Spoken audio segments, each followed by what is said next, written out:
We're sorry. The number you have reached is not service. Please check the number or try your call again. This is a recording. Are you listening?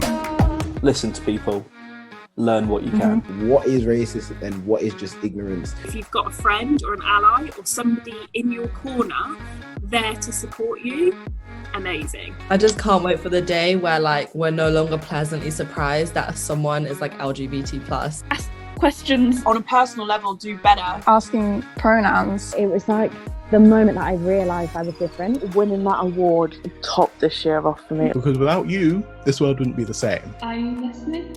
Are you listening? Are you listening? Are you listening?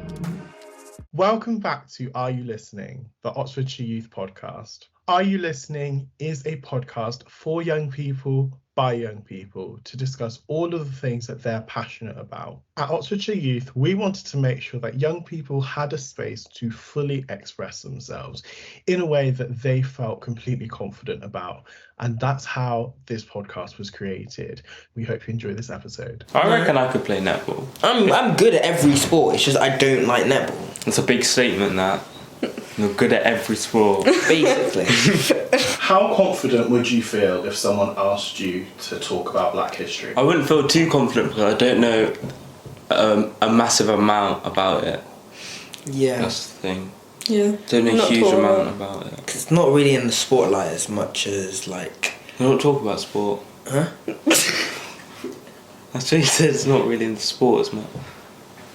Wait, what? Spotlight. Oh, sorry. Sorry. Never mind. I wouldn't feel confident. Yeah. Why? Well, because I'm not taught a lot. My family tell me things, but... You don't have the full perspective on the full idea of it. Yeah, I'm just told stories, I guess. Yeah, and there are little parts that you have to kind of add together like a jigsaw to get parts of the idea. And they don't fit with other pieces, so you got to find where it fits. Yeah. We're more taught about the more famous figures in Black history rather than the more underlying ones, like the person who invented the traffic light was a black man.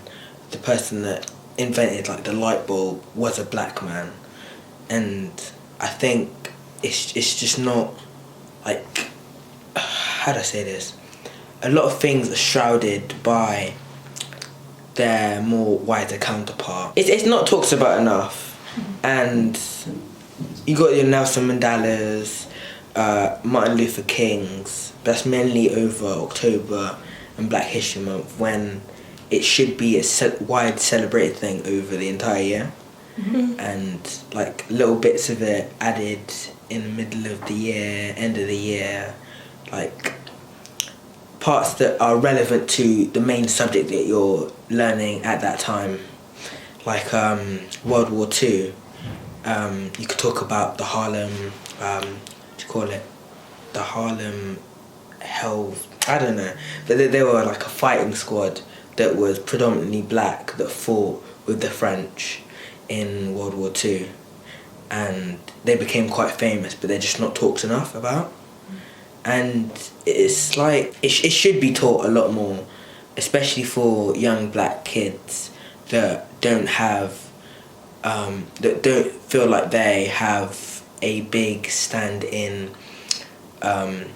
history and their culture. Yeah, we just need more people to come out with things about black history and coloured history. Or not even just black history, history from several other cultures, including Asian, Middle East, and stuff like that. What are your guys' ideas? Well, I agree that we should talk about it. Definitely we should talk about it more because it's not talked about enough, I believe. Mm-hmm. But yeah, I also agree that it's not just about black people that we don't talk about. There's lots of other places like India, other people like that we don't talk about. Yeah. We only really talk about white people in school, for example. We only really talk about that. And we only talk about black people as well together, but we don't really Do you know many Indian inventions that's happened, for example? No. No, any Chinese inventions, stuff like that? A few, but not predominantly. Yeah, exactly. That's what I think. I think we should talk about all of them, just instead of black people only, for white people only, everyone. Should be mixed and diversified. Yeah. I don't even think in like the Black History Month in my school it's like not talking about at all. And you know, I didn't even know it was Black History Month because I wasn't told by my teachers. There was no like special assembly, it was just like nothing had happened. And throughout the whole year in our curriculum there aren't much like black people, and it's predominantly white. I'm not taught about anything. It's mainly in like primary schools and lower parts of the education system which they teach us about black history. Because like when I was in year 3 we were taught about Bob Marley and Jamaican culture, and that was just for October or November. We should be, if we're talking about like Jamaica and like a subject that is a lot bigger than you think it is, it should be over a term or 2 terms or just little dotted around the year. It should just be mixed in the curriculum. Yeah, and diversifying it. Equal. Yeah. Yeah. But I think in my school, in year 9 and year 10, when it was Black History Month, I think it was twice a week we had a different assembly about, no, not an assembly, like an online assembly about what different black people have done. So it was different big things that black people have done, and each time it was different, and that was for the month, which I thought was quite good that they did that, because it taught us a bit more about black history than I knew before, which I definitely thought was good for the school to do that. But at the same time, I don't know why it was just taught in October. I feel like it should have not just been October, should have been different parts of the year, just randomly. That's what I would have preferred, just not expect it, just for that to happen naturally. Do you have any icons in your life that you admire, that it feels good to have that representation of for black people? My family. Yeah. They're the only reason I know anything about black history. Yeah, me too. Yeah. And me. they teach me how to deal with different situations, and it's basically how I get all my information from. So they're my role models. Yeah. Yeah. Also, I think Marcus Rashford is a good role model because, I play a lot of football, and he's done very good in the football world. He's helped a lot of children with free school meals, and he's done very good for the world, obviously. I think he's just a very good person. He's done very good for the world. Mm. Yeah. More for the UK, but yeah. Yeah. Actually, no, for the world, because he's more setting an example of what should be done for less privileged kids and for kids in need. Mm. And that kids shouldn't be dying or having to think about the struggle for food and other stuff in their life. Mm. Yeah, definitely. I'm more focused on being a kid. So thinking about sport, World Cup's happening at the moment. Mm. Oh, yes. How are we feeling? There we go. How are we feeling? I think in the tournament so far, there's been a lot of dark horses. Costa Rica beating Japan 1-0. I would have thought they would have lost. Japan topping the group. Yeah. It's just quite. They beat Portugal. They beat Germany and Spain. Japan. That was very surprising. Did not expect that to happen. Saudi Arabia as well. Even though they didn't get out of their group, they still put up an amazing fight, and showed their qualities, even though they are looked upon as a less qualified squad. Even with Ghana, how you should be sports commentators. I didn't know so much. Information is the key. Yeah, Saudi Arabia beat Argentina. I did not at all expect that to happen because Argentina personally are my favourites to win, so I was not expecting them. Yeah. Yeah, what were you going to say? Because of Messi, huh? Yeah, because of Messi. I like Messi. Yeah. I always support Messi.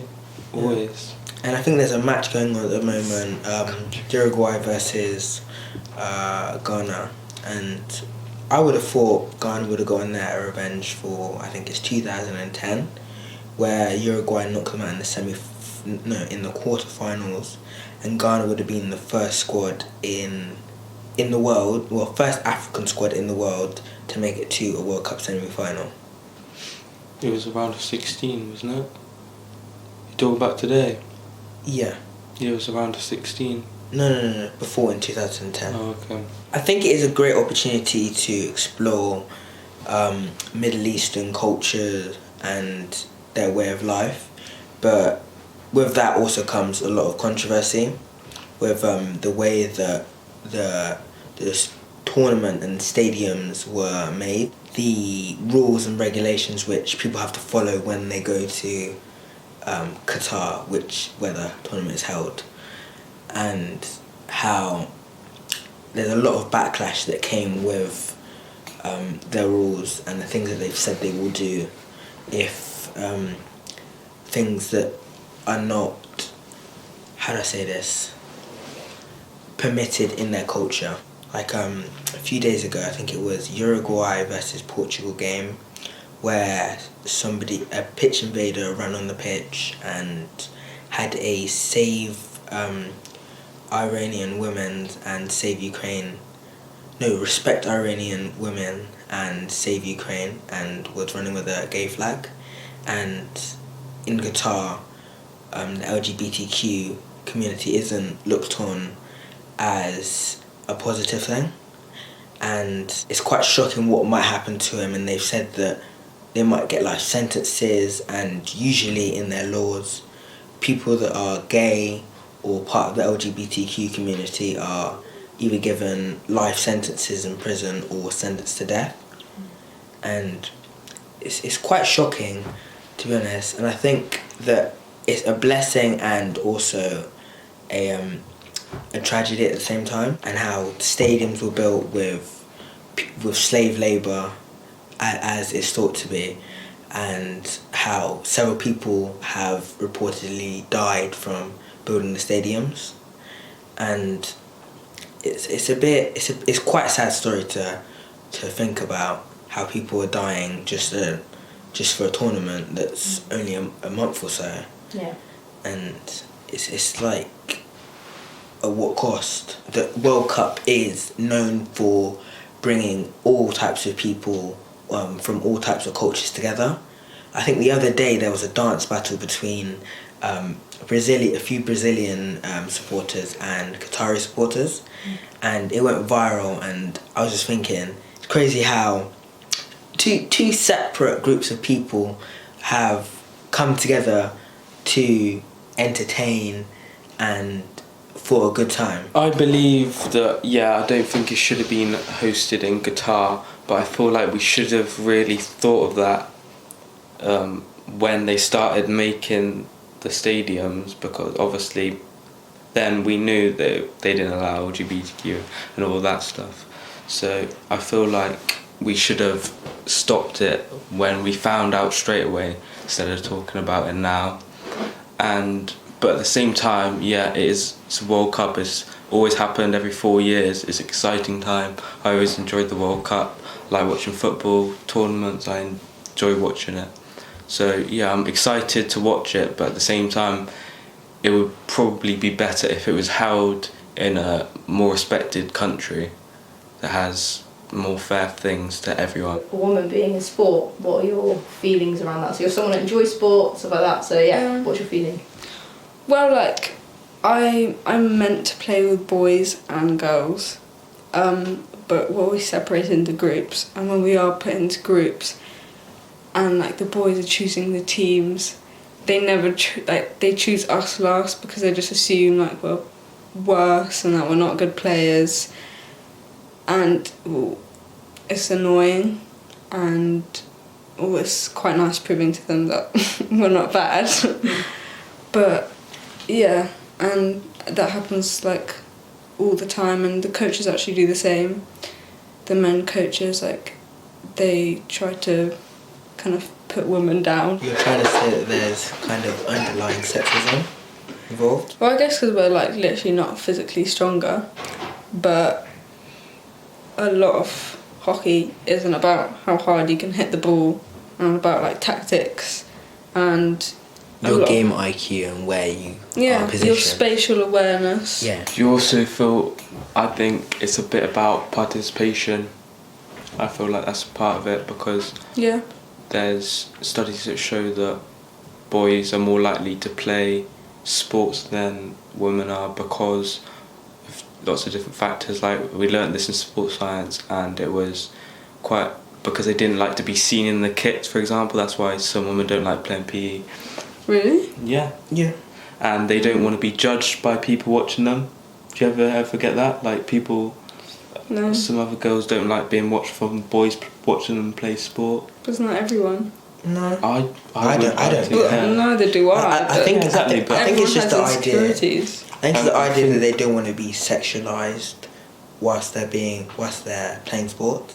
Maybe looking sweaty or looking bad at any time. No. Not every girl's worried about how they look when they're playing sport. I'm not saying that at all. I'm just saying this is what I learned in sports science. I'm not saying any of this. This is what I'm taught in school. If we take a sport like gymnastics, the outfit that the male gymnasts wear are very different to the outfit the female gymnast wears, for example. And so, potentially there is that like thing of sexualization and whatnot. And you are expected to look a certain way, and that's probably why a lot of like females are insecure when they're playing sports, because like you're basically just exposing yourself. If any sports mix, like girls are usually picked last in terms of the teams. Do you think that, like, do you see that? Do you feel like that is the case? That I do. Like it does happen, but in my humble opinion, it really depends on the sport. If it's a more physical sport, like let's say rugby, there's the obvious implication that boys are going to be picked first because they're more physically able than women are. Do girls at your school play rugby though? Yeah. With you? No. So how does that work? Sometimes we do mixed sessions. What's a sport that might be mixed? If any. Say football. Yeah, football. So do you feel like women in that situation would be picked last? Most likely, yes. Yeah. Is there any reason you think that? Or? Well, like Sarah said before, I feel like part of it is because men are physically stronger than women, but there's not really much of a reason, because women can still be as skillful as men. But I don't really know why, to be honest. Even in male sports, like if you look at Messi, he is less physically abled, but his skill and IQ is what gives him an edge over players that do have more physical attributes. Yeah. That's why he's the best in the world. Second best. No. Is there any maybe hopes that you've got for sport, either professional or local, like within school, outside of school, within clubs, or like on a wider stage? Is there any hopes that you've got? Well, I guess I hope that, as time goes on, that kind of women are more in the same equal place and not put down just because how strong they are, how fast they can run. So I hope that happens eventually. I think that might happen, and the reason I think it might happen is, for example, the Olympics, like running, it's not really seen, for example, running, what I'm saying, it's not really seen as a male sport and a women's sport. It's more seen as a unisex sport. Everyone does it, and I feel like over time, football, all of the sports will slowly turn into similar to the Olympics, and people watch both equally, not judge either. I do slightly disagree on that, because with some parts of like running with the men and women's race where they like relay races, and where you see where a woman and a man are matched up to run against each other, you can see when they're running the difference in their physiques and how their body has kind of been moulded to that sport. Yeah, I'm not saying they later on they're going to be as good as men are because they're more physically strong. Like, I'm not saying women are going to be as good as men at football because they're faster and they're more physically strong as men. I'm just saying they're going to be seen as, you're going to watch both of them, they're going to be seen as equal, they're going to be seen as going to watch both of them. Do you know what I mean? I think that that's always going to happen, either way, because it's not really about, it's just what gender is more dominant in that sport. What is the viewership behind each gender? Everybody that's watching the World Cup now because they really love football, do you think all those people watch the women? I think it's because in some instances women's football is less interesting than men's. And you can say the same thing about the other way around. Some matches from the women's division is more entertaining than the men's, but it's more predominantly that the men's is more interesting than the women's, so that's why they get more viewership.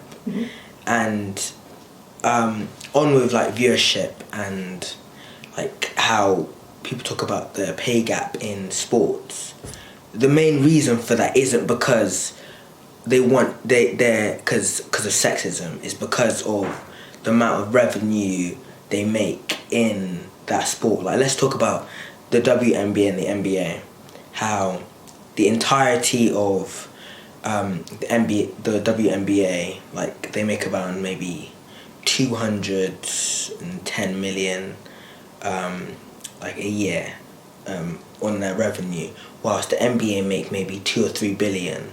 It's because of the viewership towards, because the NBA is seen as more enjoyable and has had that time to grow and flourish, and it's been around for maybe nearly 100 years, whilst the WNBA I think was only created maybe a few years ago, wasn't it? And it just hasn't had that time to develop and for new and better players to be introduced into their league and their kind of their standings.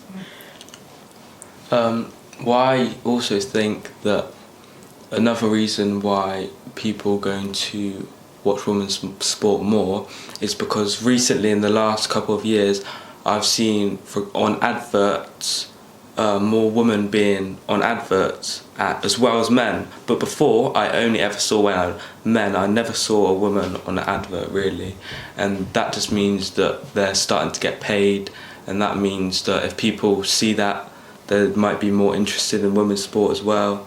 And before, like the NBA, I don't know, I'm not in America, but I'm sure they don't really have many adverts on women's NBA, mainly just the main NBA, because of the popularity. Yeah, the popularity of the sport. But maybe if they started sponsoring both equally amounts, then more people will watch the WNBA as well as the NBA. It's really interesting what you said about kind of because they're different, and I think the thing is they can be different, and that's okay. And the revenue they bring in. Yeah, and but they can be different sports. So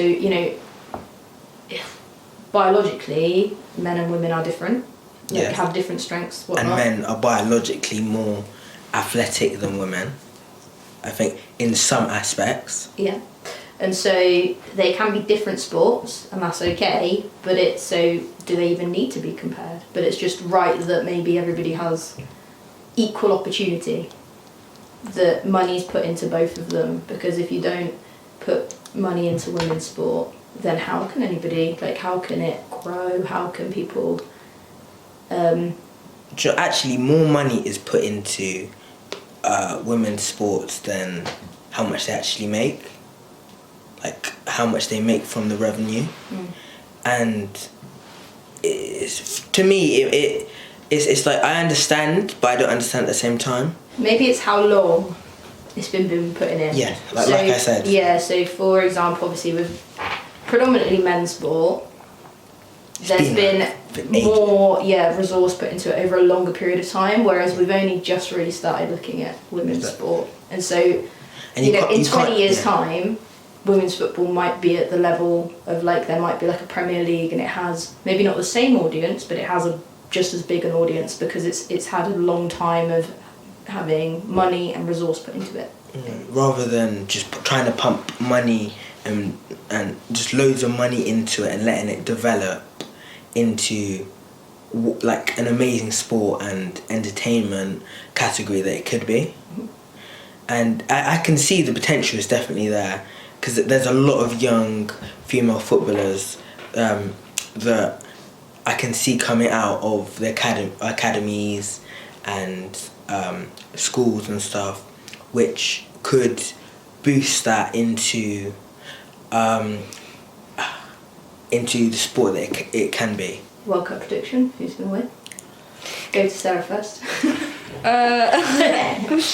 Well, I hope Argentina wins, 'cause my country. Typical. But we know, Joshua, we know. I know Argentina are going to win as well. They won't. Yeah, they will. Will they? It's coming home. Yeah. Oh, it's coming great. home. I want it to come home, but I don't think it's coming home personally. I think we drew to USA. Yeah, I guess. Soccer. Jesus, don't start it. Exactly. That's who we drew to. Yeah, but have they qualified? Qualified for what? The World Cup, like round 16. Round 16. No. So we drew to a team that hasn't qualified. What does that say about us? They have, but like I think 3 or 4 points behind us. We drew to them. Not very good. That's what I think Argentina are going to win. But they lost to Saudi Arabia, so you could say the same thing.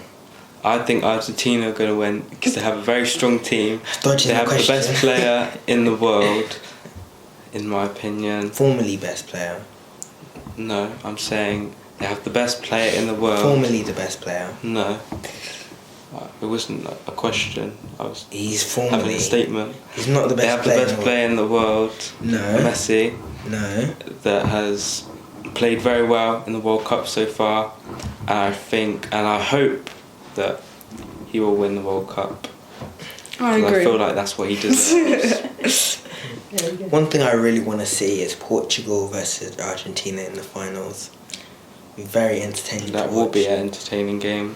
I think that will be the most watched match in history. Have they never played against each other? They have, but not on this kind of stage. Yeah, not on the World Cup final. That's huge. It's the entire world. Yeah. Yeah. If you enjoyed this episode of Are You Listening, make sure you subscribe, whether you're on Anchor, Spotify, or Apple Podcasts. And also, make sure you're following us on social media as well. At Oxfordshire Youth on Instagram and TikTok, and at Ox Youth on Twitter.